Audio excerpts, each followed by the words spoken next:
What's up, everybody? Welcome to Dice House and their DCO commentary. I'm bringing this video here today for you guys because I've had a few people asking for it and all that. Obviously, there are people having issues with it and all that. And this is the new Dawn Tala boss fight. Yeah, a lot of people have been having issues with trying to get this boss fight done right because you're only in there with just your group. It's just your group in there. You don't have any vultures. Helping with the DPS. You don't have any extra, little heals going around or anything like that. Anybody extra there to help pick up the health roll clowns and put them in the little purple area there.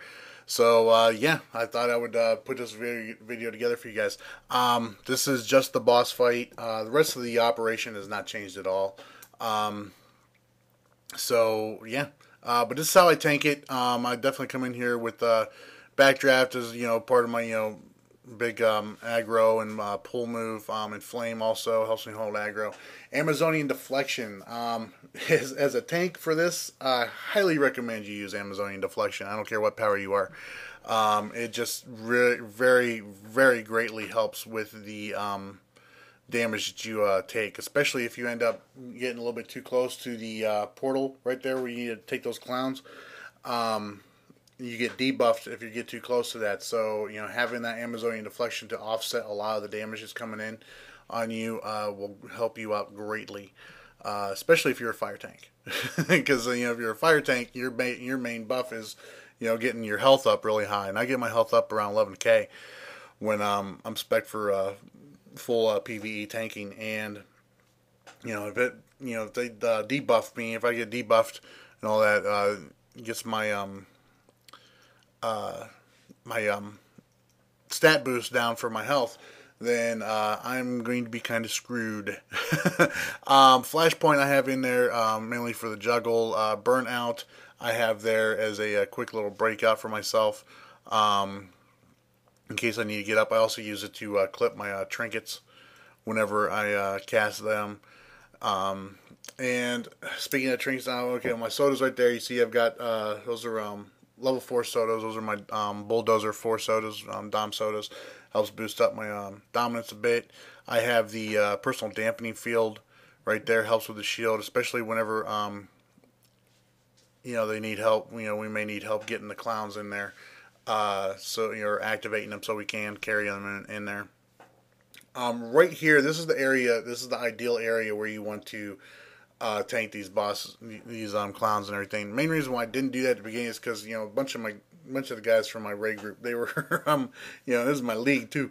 Bunch of the guys were up here fighting, and throwing attacks and everything like that. I didn't want to aggro the clowns on top of them immediately, so I was able to once they kind of cleared the area out a little bit there. I was able to tank all 3 of the clowns onto this one spot. Here. Another big thing you need to worry about too when you're tanking this is the ads. DPS need to burn down the ads quick, especially you've got DPS out there that do large amounts of like AOE damage and all that. Fire being one of them. Obviously, with mass debt, putting an Inferno down and a mass debt on a bunch of ads. That's definitely going to help you out a lot in clearing out ads. Not just the main bosses you're trying to get there. You see right here, we're having some issues and all that. Those clowns were in the way. Couldn't get that doggone. I was trying to aggro those other ones away from it and all that. Eventually, all that we end up focusing down on one at a time here to get it done. Overall, this. The boss fight's still difficult. I don't think it's more difficult than it was before, to be honest with you, though. Having extra groups there to help burn everything down and stuff, and maybe help with a couple of the carries or something like that was a great help. But if you got a group and all that knows what they're doing, each player knows their role, and they're able to communicate and get stuff done, then it's not really overly difficult. We ran into a couple stumbling blocks along the way here, trying to get, especially getting the clowns in, stuff like that. I think I got the hero carry here on this one right here. Yep, got him. And then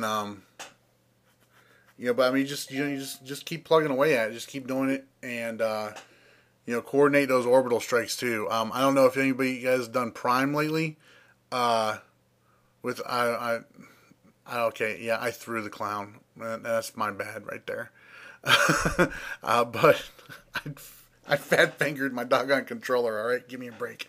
But if if you guys have done Prime lately, with like the orbital strikes, or if you've done FOS2, you hitting meta with those orbital strikes. Oh my gosh, it's hilarious. How, especially if you've got the boost 2 for the orbital strikes, it really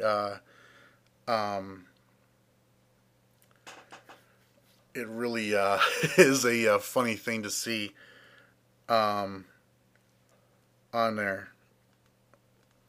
But as you can see right here, we're almost done here. We almost got these last couple of clowns here whittled down enough. The PvE mechanics, man, is made tanking very interesting. Having the combat mechanics in these operations and stuff, and then all PvE, simply because they make it difficult for you to just be able to hold, tank and hold block on the bosses and stuff, especially when that damn green clown there is using like hand blasters and is trying to constantly block breaking you, so it can make it very difficult. I know the same problem comes up for people, I believe, doing seeds and stuff too.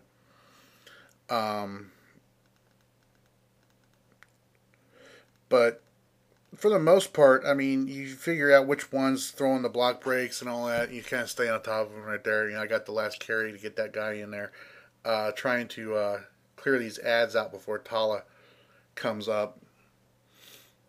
And now here's the trick. This is where everybody has a hard time with this, from what I understand, with this operation now, is dealing with the big clown and with Tala at the same time.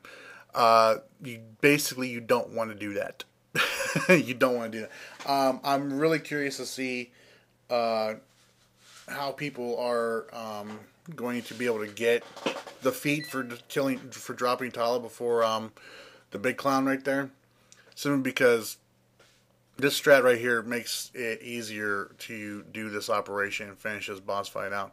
Basically, what you want to do is Fate's going to hold Tala there, back there where she spawned in at. And what you want to do is you want to tank the clown over around this corner right here. Once you get him around this corner right here, you don't have to worry about Tala so much coming over and doing any damage or joining in on the fight. But you still need to worry about this clown. Just tank and burn him down as quick as you can. I know I'm using my backup and all that. I'm just using my backup there mainly as a little extra DPS. Another thing too, for all you guys out there who have the boost 2 for your sidekicks, I highly recommend you don't use the sidekicks for raids or alerts, especially if you have a tank in your group. Main reason why I say that is because those sidekicks are there, especially the boost 2 ones. They will pull aggro away from the tank, and that's going to make the tank's job a lot harder. I had to ask a couple of guys in my group here to stop calling in their sidekicks, mainly because of that. It's like I think especially like when we were up here dealing with the Tala fight. Here, you see right here, I'm going to start trying to pull her over here. And the main reason why you want to pull Tala over to the side as well is because of the ads that spawn in. It just makes it a lot easier. You don't have to worry about all the damage coming in from the ads and stuff like that. Now, granted, they do, little sneaky bastards do find a way around that corner or through it over there. So you have to make sure that you guys stay on top of that. People are looking out for that. But yeah, definitely don't call in your sidekicks for operations for PvE. At least if you have a tank. And I mean, if you don't have a tank in there, by all means, go ahead and use your sidekicks all you want. But if you have a tank in the group who's doing a pretty decent job of getting aggro on the bosses or on the ads and everything like that, don't call in your sidekicks, because you're just going to steal aggro from him, and that's going to make his job a lot harder. And eventually, your sidekick may pull an ad off to the side, and people may not see it, and they'll do something that will could really affect how well your group is. Now, right here, I don't know if it was fate or if it was just she hit a wall. I could not get her to come around that corner any further. So I think we basically end up saying screw it and just went at it right here. Almost got hit by that. I still got hit by that, even though it was already past me. But yeah, I mean, other than that, I mean, once you get the strategy down, and get yourself to where you are being able to get the pull, get them into the right position, all that. I mean, it's not overly difficult. Not any more difficult than it was before, to be honest with you. It's I mean, it's a challenge. It's a challenge, and by all means, I prefer to have challenges in PvE. Right there is why I decided. I was like, screw this. She's not coming any further over here. It's like, I kept trying to get her over, but she just wouldn't do it. And then we had some of the ads come over, so I had to really get in there and start tanking everything for these guys. Having a pull like low pressure probably would have helped me a bit with this part right here, so because those ads were like all over. But I mean, on that note though, I mean, that's part of like the off controller's like job too. I mean, if the off controller did were to help with that, with the crowd control. I mean, that's probably like with mental. I like to run with Mass Terror and Horrific Visage whenever I'm off trolling, or I'm a secondary controller, simply because it helps to CC all the ads and everything, and it's made that makes operations a lot easier to do. But anyways, as you see right there, we beat Tala. I mean, it was tough. I mean, it was our, we went through it a couple of times. Had some difficulties with it, but that was like our second or third time trying it out. But once we got the strategy down and all that, it wasn't overly difficult. But yeah, so I mean, let me know what you guys think in the comments below. I hope this helped you all out. If you liked the video, please do so by giving it a thumbs up. And if you haven't done so already, please subscribe. Until next time, you guys all take care. Bye.